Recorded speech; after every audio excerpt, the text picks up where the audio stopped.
ఉయ్యూరు సోమేశ్వర స్వామివారి ఆలయంలో దేవాదాయ అధికారులు తనిఖీలు చేపట్టారు.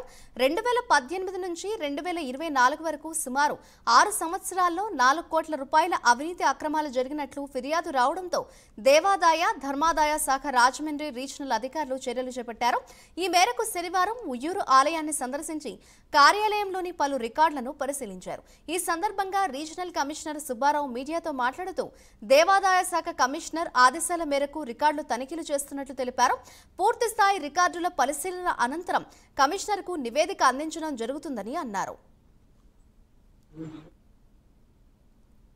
దేవస్థానానికి సంబంధించినటువంటి ల్యాండ్ నేషనల్ హైవేలో కొంత ఎక్విజిషన్ చేసినట్టు, ఆ ఎక్విజిషన్ చేసినటువంటి డబ్బులు డిపాజిట్ నిబంధనల ప్రకారం డిపాజిట్ చేస్తాము.